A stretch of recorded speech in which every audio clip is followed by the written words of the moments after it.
I now want to discuss the multiplication of vectors. In this course, we will encounter two kinds of multiplications: dot products and vector products. Vector products, with very, very different characteristics. If I have a vector A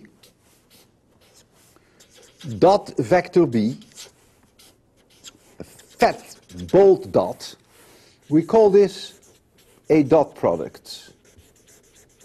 As you will see, the dot product is a scalar. So this is often also called the scalar product.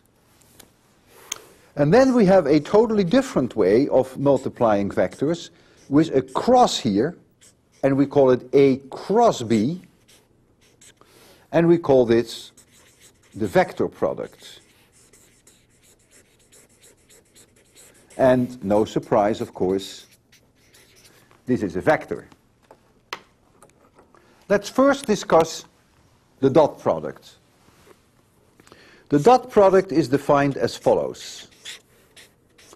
A dot B is the x component of A multiplied by the b component, by the x component of B, plus the y component of A multiplied by the y component of B, plus the z component of A multiplied by the z component of B. These are three numbers, and those numbers are going to be added. Some of them may be positive, some of them may be negative. So out of this comes one number, characteristic for a scalar. Suppose we have A equals 3x roof minus 2y roof plus 4z roof. And B equals minus x roof plus 3y roof plus 2z roof. So A has a component in the x direction of 3, in the plus x direction, in the y direction minus 2, in the z direction plus 4. What now is the dot product of A with B?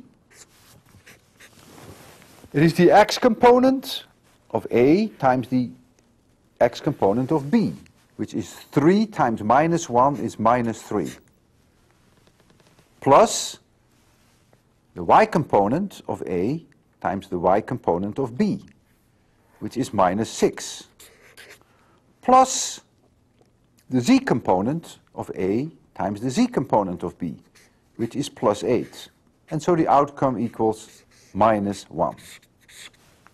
So this dot product is a scalar, has the outcome which is minus 1.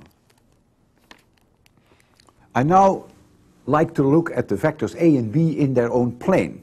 And I'll make that plane, of course, the plane of the paper. So let this be vector A, and let this be vector B. We know already that A dot B, the dot product, equals A of x, B of x, plus A of y, B of y, plus A of z, B of z.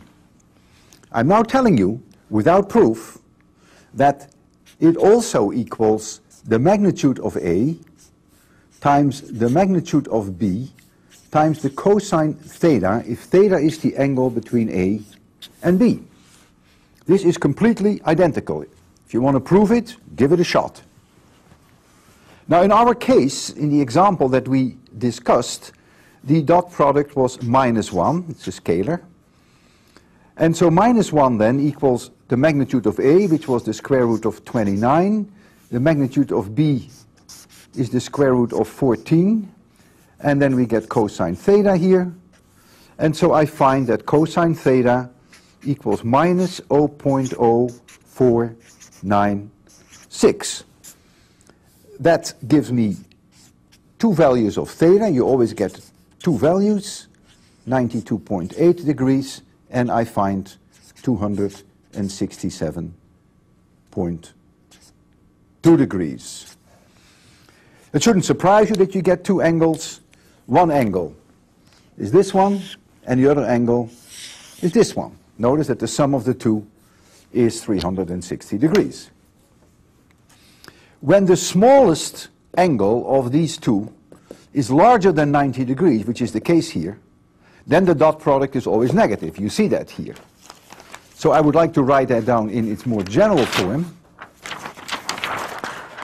So the dot product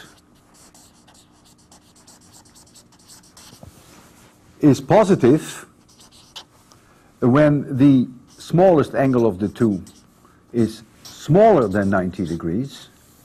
It is 0 when the smallest angle of the two equals 90 degrees. The other angle then, of course, is 270 degrees, the sum always being 360, and the dot product is negative when the smallest angle of the two is larger than 90 degrees. So what it comes down to, in a nutshell, if we have here B and we have here A, if this angle is smaller than 90 degrees, the dot product is positive. If the angle between A and B, as you see here, is larger than 90 degrees, then the dot product is negative. And if the angle between A and B were exactly 90 degrees, then the dot product equals 0.